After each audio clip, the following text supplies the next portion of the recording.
Welcome to the Dominion Energy second quarter 2025 earnings conference call. At this time, each of your lines is in a listen-only mode. At the conclusion of today's presentation, we will open the floor for questions. Instructions will be given for the procedure to follow if you would like to ask a question. I would now like to turn the call over to David McFarland, Vice President of Investor Relations and Treasurer. Good morning, and thank you for joining Dominion Energy's second quarter 2025 earnings call. Earnings materials, including today's prepared remarks, contain forward-looking statements and estimates that are subject to various risks and uncertainties.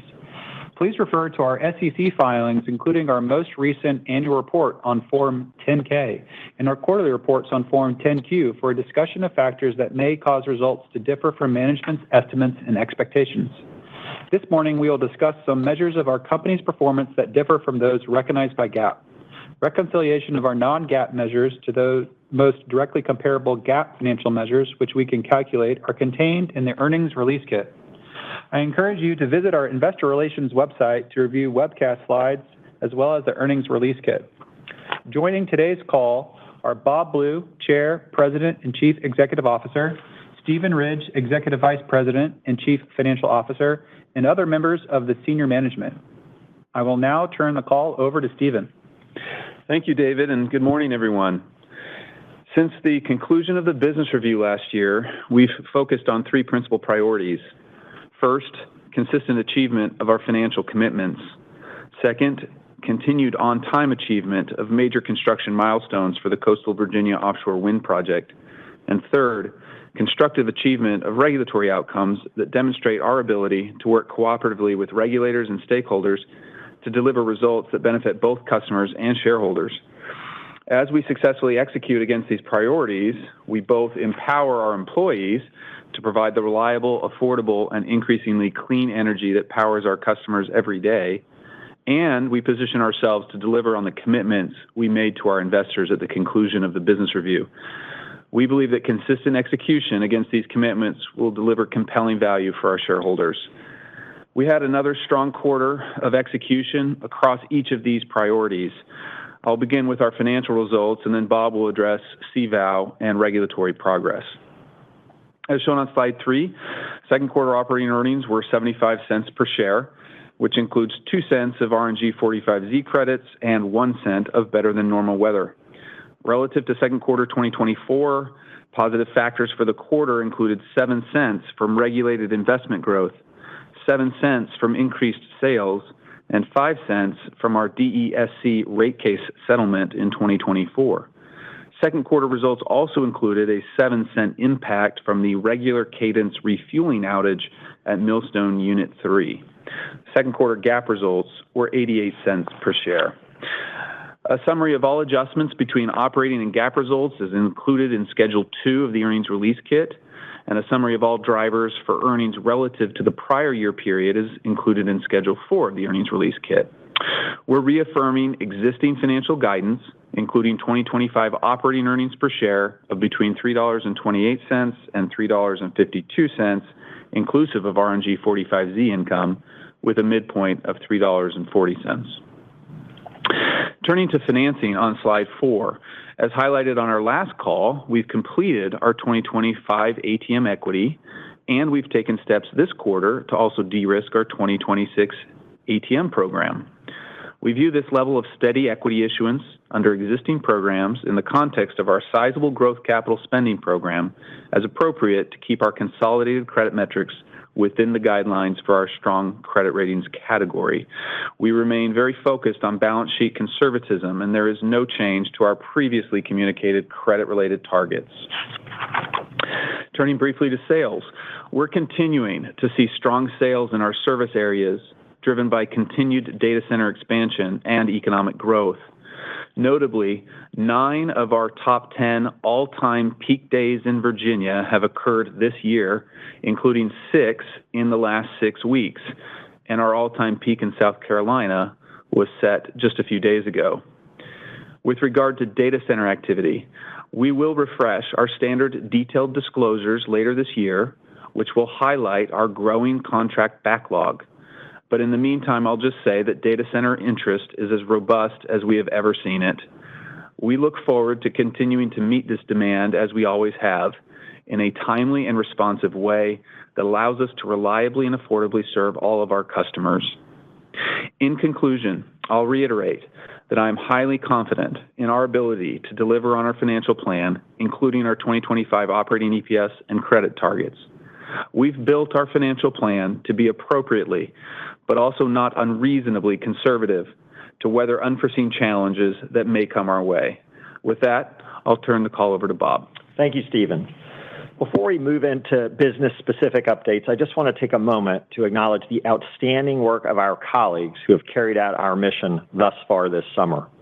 In addition to operating the system reliably to meet the new peaks that Stephen just mentioned, they have worked around the clock in consistently trying weather conditions to serve our customers and communities.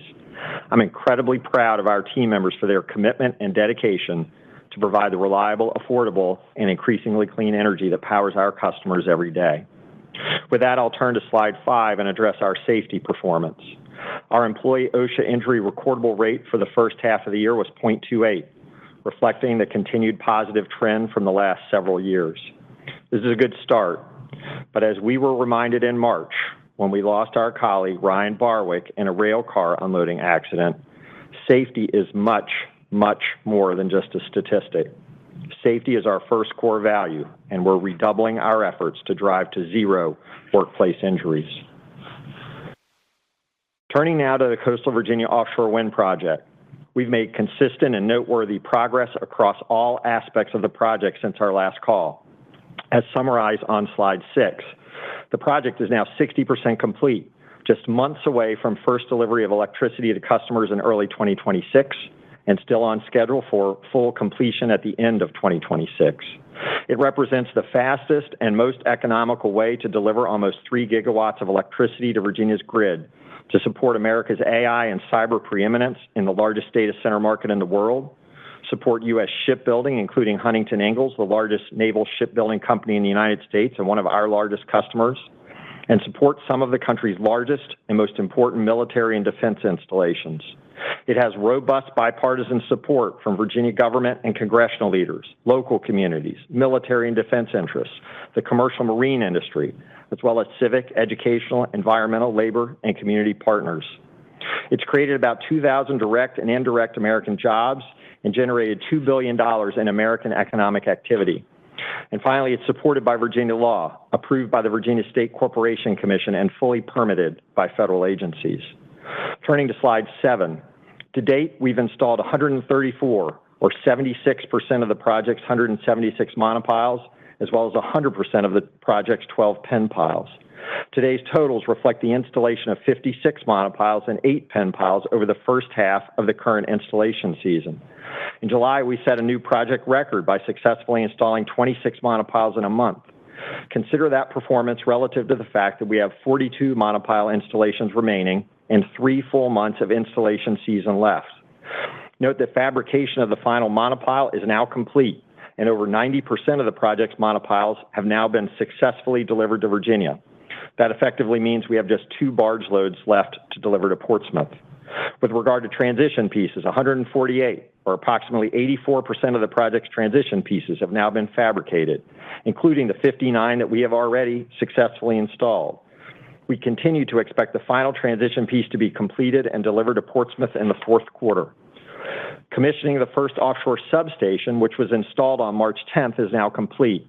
The remaining 2 offshore substations are 99% and 70% complete, respectively, and on track to be delivered this fall, with installation to be completed by Q1 2026 as planned. With regard to turbines, Siemens Gamesa continues to make excellent and on-time progress in the fabrication of the project's turbines. The sections for 58 full towers have been completed, with 12 delivered to Portsmouth. In addition, 97 nacelles, or 55%, are complete, and 42 blades have been fully cast. On slide 8, you can see the start of turbine tower stacking onshore. All 9 deepwater export cables have now been installed, and inter-array cabling and onshore work continues on track. Now, with regard to Charybdis, our Made in America Jones Act-compliant installation vessel. Slide 9 has a great picture of the vessel with the full complement of sea fasteners now installed. And if you'll turn to slide 10, I'll provide some additional detail regarding vessel status and next steps. We've completed testing of all major systems, including the crane, jacking system, normal and emergency generators, and all 7 thrusters. In addition, we've successfully performed the blackout test, which confirms safe integrated operations of all electrical and drive systems during emergency conditions. The remaining tests are commissioning of the final fire zone circuits and testing of the emergency lighting. That puts us confidently in the position to conclude commissioning next week and begin sea trials immediately thereafter. The scheduled duration for sea trials is 8 days, but we're giving ourselves a little cushion by providing a range of up to 14 days. During sea trials, the vessel will recertify many of the tests that were already successfully completed during commissioning. Upon successful completion of sea trials, the vessel will officially enter service and commence the charter with CVOW. It then takes about 10 days to travel to Virginia. We will install our first turbine in September, which is in line with our original schedule. We had expected the vessel to complete sea trials last month, which would have enabled us to begin turbine installation ahead of schedule. However, the electric cable terminations that connect much of the ship's internal communication technology simply took longer to complete than expected. That work has now been complete for several days. I'm disappointed that Charybdis will be arriving later than expected. We don't take lightly missing our timing guidance on any project of this importance. But being this close to completion of the vessel is exciting and an important step toward project de-risking. The broader and more important takeaway is the critical value of having the right equipment for this regulated project. I'll provide a specific example. By securing access to the Orion, our monopile installation vessel, and installing monopiles prior to scour protection, we eliminated the need to transfer monopiles from a barge to the installation vessel. This resulted in a significantly lower risk installation process, which has now translated into a meaningfully positive impact on our monopile installation schedule. In fact, we're well ahead of plan, installing monopiles at a pace that exceeds any other U.S. offshore wind project to date.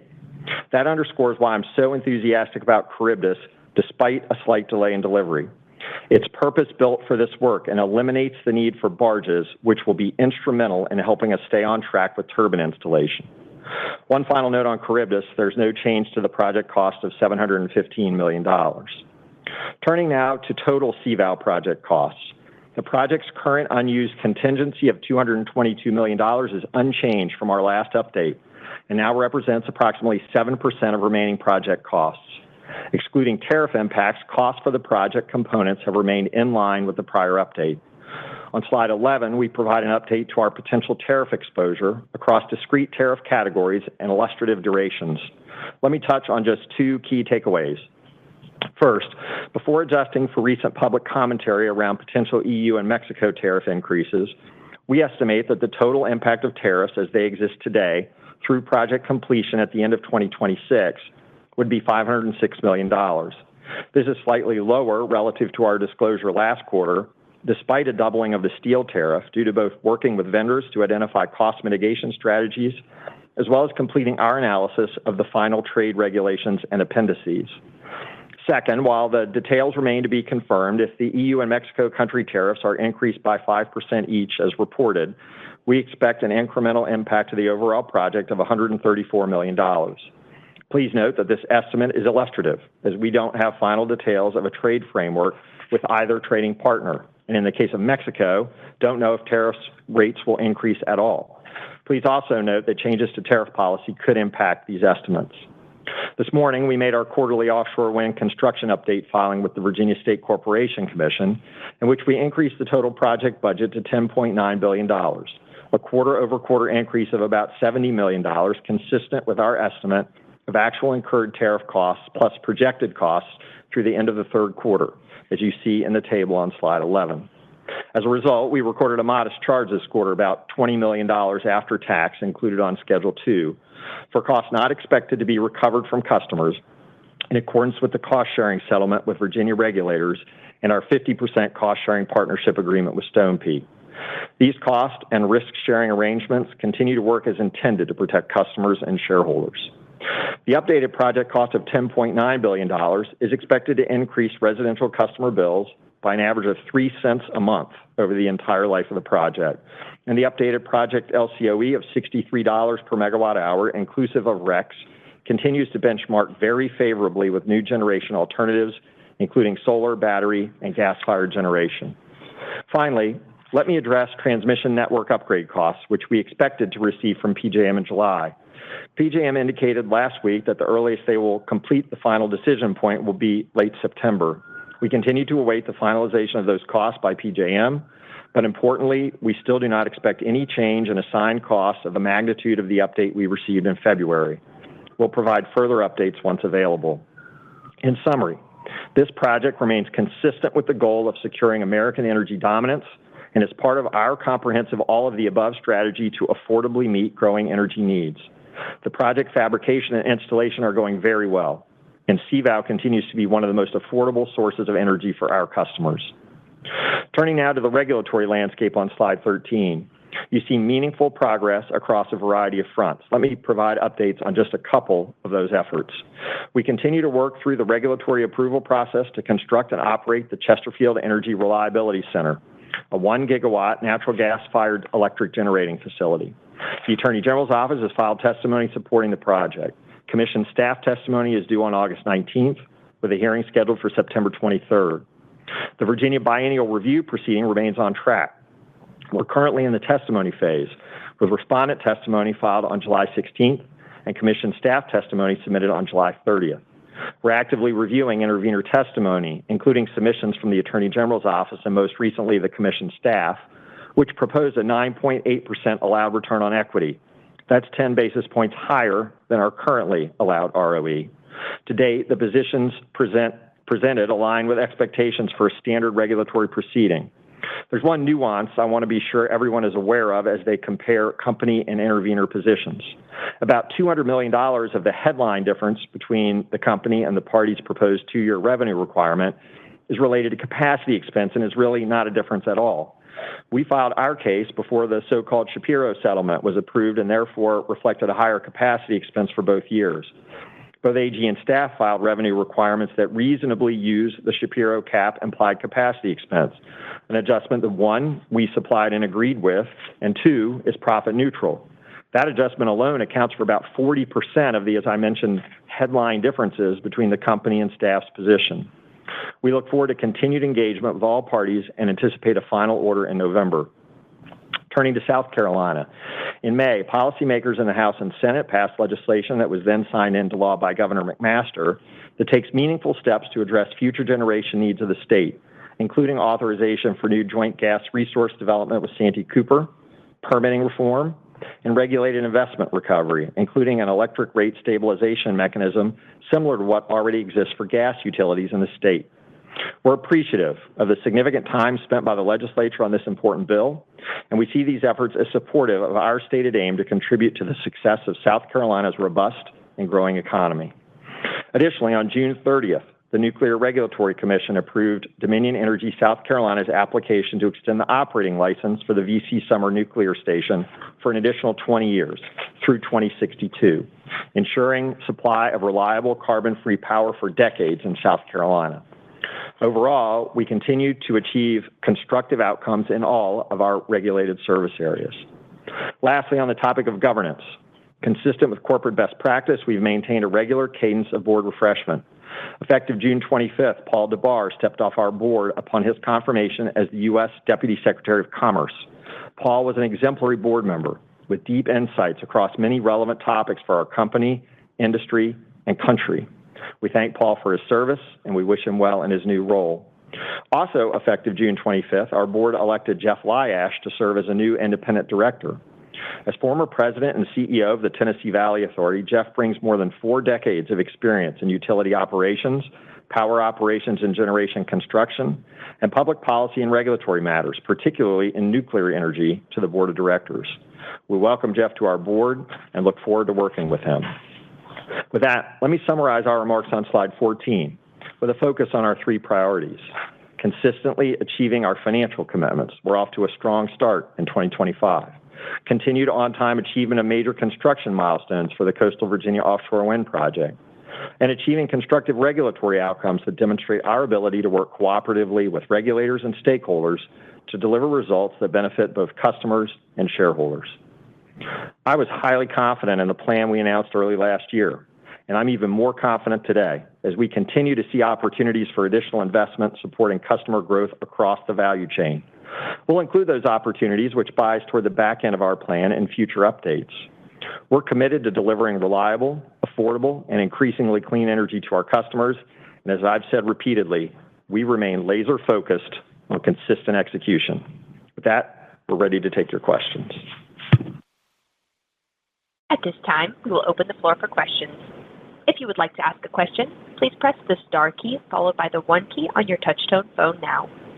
If at any time you would like to remove yourself from the question queue, please press star 2. Again, to ask a question at this time, please press star 1 now. We'll take our first question from Nicholas Campanella with Barclays. Your line is open. Hey, good morning, everyone. Thanks for taking my questions. Morning, Nick. Morning. So you went through a lot of detail on the offshore wind, but I just wanted to kind of confirm September COD for the ship now. Monopiles are going better than planned. Can you just maybe talk about and expand on where you have slack in the timeline, I guess, if the ship does see further hiccups? Just how comfortable are you that you can make up that in the schedule? And to our understanding, there's no restricted periods around turbine installation, so that can be done 24/7. Is that correct? And just overall confidence level there. Thanks. Yeah, confidence level is very high, Nick. Let me just one modest correction in the question. We don't expect a ship in September. We expect it in August. We'll start sea trials next week. Those take 8 to 14 days. And then once the ship is done sea trials, then it moves to the CVOW project immediately. There will be a transit period, about 10 days, to get up to Virginia. But fundamentally, we're highly confident in the schedule. You are correct. There are no time of year or time of day restrictions on installing turbines the way there have been with monopiles. But as we mentioned in the script, what really gives us confidence is the de-risking associated with this kind of installation. It really has made such an extraordinary difference in monopile installation to not have to pick up monopiles onto a barge and then pick them up off the barge onto the installation vessel. So the same thing is going to happen with Charybdis.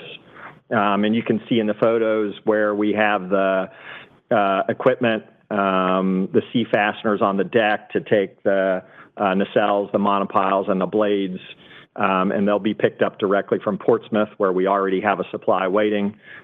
Siemens is mobilized there. So we're in a very strong position to get installation on schedule and remain on track.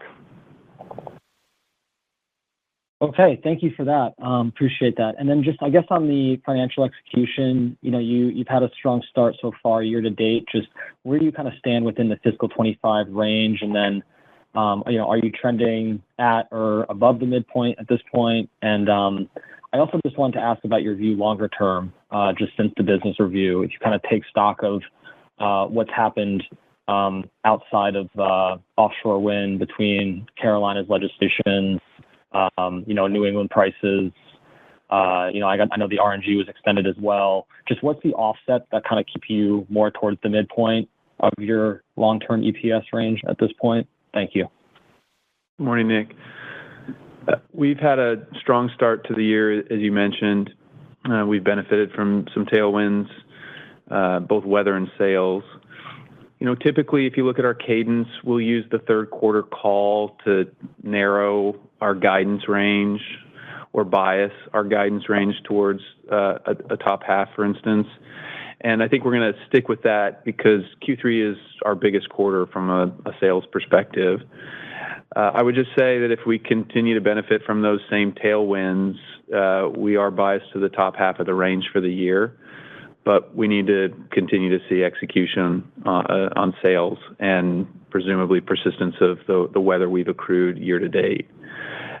So we feel really, really good about the year, but don't want to get ahead of ourselves just yet. Want to make sure we get one more quarter of strong results under our belt, and then we'll be in a position on the third quarter call to give more definitive guidance on that. With regard to the longer term, I'm going to let Bob take that, and I'll jump in with any other comments. Yeah, Nick, great question, and you did mention some tailwinds that we find valuable. But if you think about where we've been, we announced a plan the new plan in March of last year, and we said then, and we said again just a few minutes ago, that we believe it's really important to demonstrate consistent execution against our financial targets. Our investors tell us, and we believe ourselves, that kind of consistent performance over time is what is most important.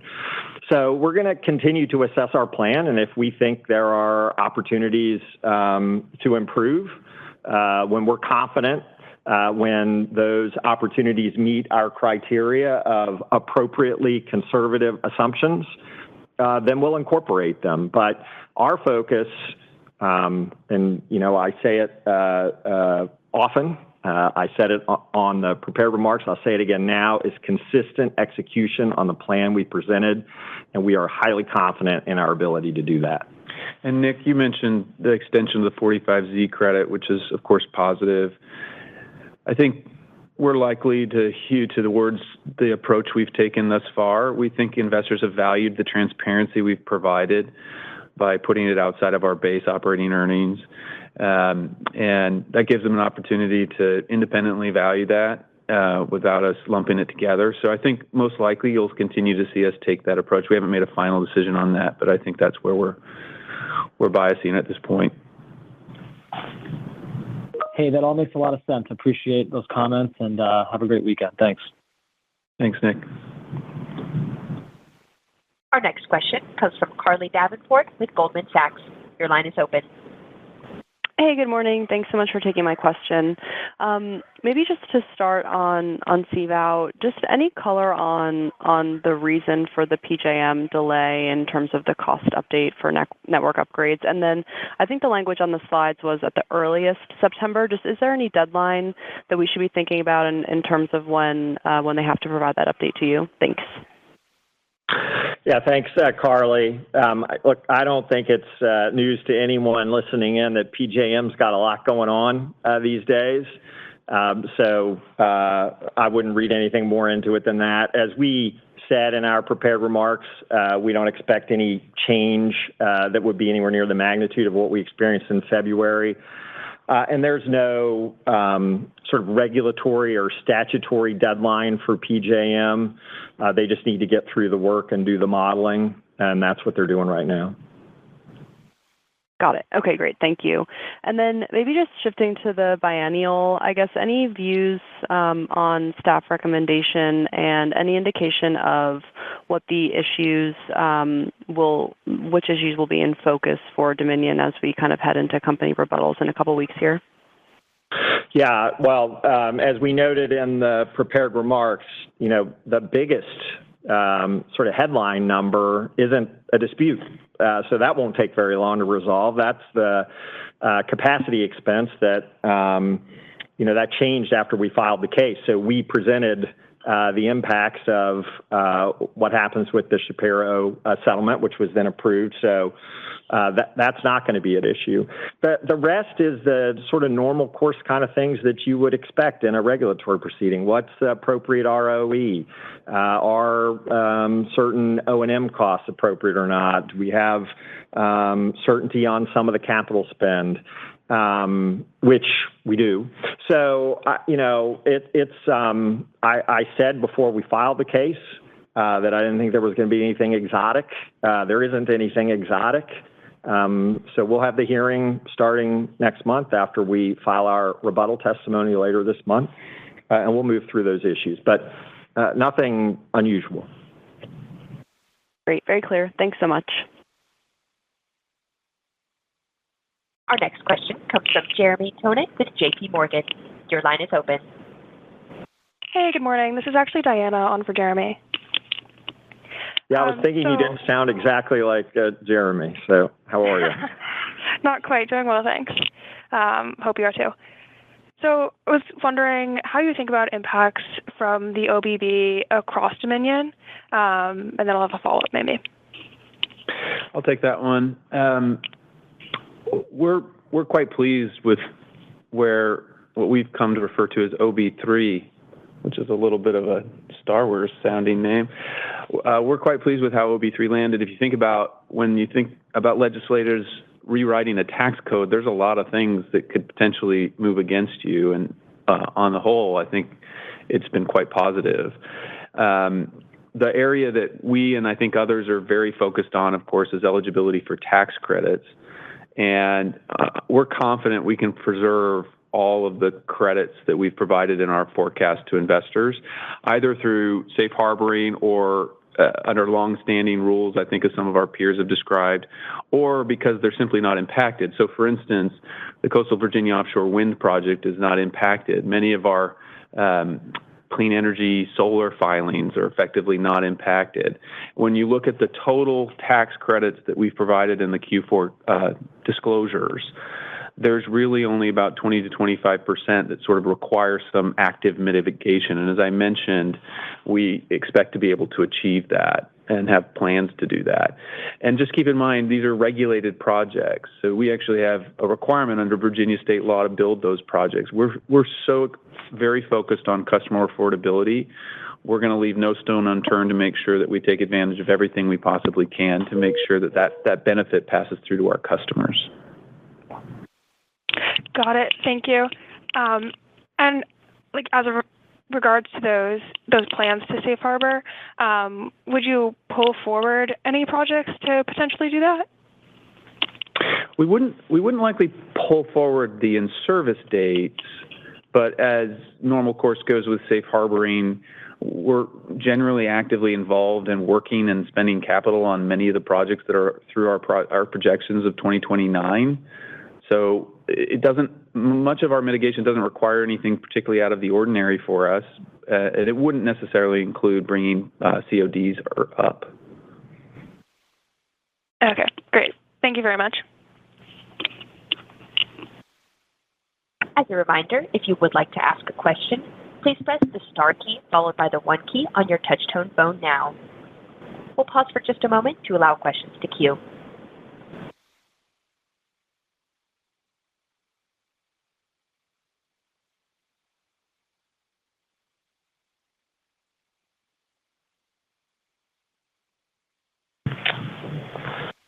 Well, doesn't appear we have other questions in the queue. So thanks everyone for taking the time to join our call today.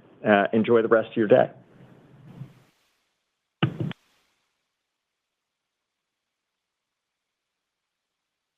The conference has now concluded.